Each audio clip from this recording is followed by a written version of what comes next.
Jai Hind children. Hope you all are fit and fine at home. So, we will be starting our session and we will be starting with history. The first chapter in history is tracing changes through 1,000 years. So, basically this chapter is telling you that we will be starting or we will be moving from the ancient history to the medieval history. So, basically class 7 history is all about the medieval period. So, let us start. So, if we categorize the popular way how history is being divided is ancient, medieval and modern, and class 7 history is medieval period, or we will be studying about the medieval period of India. Now, we will first understand what is a map. We see that when maps are made by different people, and it always differs from one person to another. This is because of the changes in the information about that region. For example, if we see the book, there are two maps given, map 1 and map 2. If you see the first map, which was made in 1154 CE by Al-Idrisi, who was an Arab geographer. Now, this section reproduced, which was reproduced here, is a detail of the Indian subcontinent from his larger map of the world. And map 2 was made by a French cartographer in 1720. So, if we deal about Al-Idrisi, it is, if you see the map, it is showing that Sri Lanka is an island at the top of India. If you look at the map closely, you will be seeing, and the names of the places are marked in Arabic, and there are some popular places like Uttar Pradesh and Kannauj, which was spelled as Kannauj.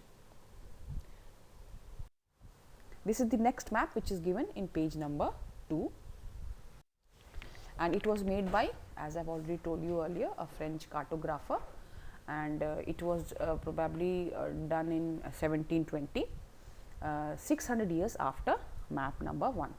So, this map is more familiar to us, that is, it is more similar to the map that we know than the map which is done by Al-Idrisi. It was also used by the European soldiers and the merchants during their voyages. The next topic is new and old terminologies.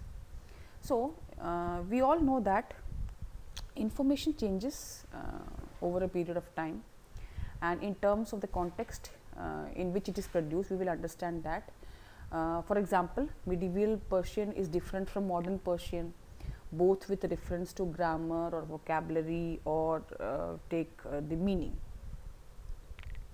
The difference is not just with the regard of the meanings of the words or the way the things are being spelt.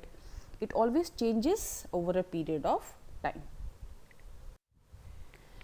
Then the next is, if we take the term Hindustan, which is for example, we understand it today as India, and then when this term was used, this Hindustan term was used in 13th century by Minhaji Siraj. It was who was a chronicler and who wrote in Persian. He meant the areas of Punjab, Haryana and the lands between Ganga and Jamuna. He used the term in a political sense for the lands that were part of the Delhi Sultans, and the areas included in this term shifted with the extent where the Sultanate went, but the term never included South India. So, Minhaji Siraj, what he meant, Hindustan means only those areas which were under the Sultans. But if you take or if you see the contrast, in the early 16th century, Babur used Hindustan to describe the geography, the fauna, the culture of the people of the subcontinent. And if we talk about the later, if we see later in this chapter, we will see how that in 14th century Amir Khusro, he used the word Hind. So, while the idea of geographical and cultural entity like India did exist, the term Hindustan did not carry the same political and national meanings which we think as today. So, this is I have already told you that in the 16th century the term was used by Babar to describe the geography, culture and fauna of the inhabitants of the of India, and in 14th century the term Hind was used in this period by Amir Khusro. Then the next topic is what is the meaning of the word foreigner. So, if we talk of today, we know that foreigner means somebody who is not an Indian, who is an outsider. In medieval period, this term foreigner meant a stranger who appeared in a given village, that is a person who was not a part of that society or culture. Thus, a city dweller would consider a forest person to be a foreigner. So, this is for the first module. We will be discussing the doubts in the classes. Till then, Jai Hind.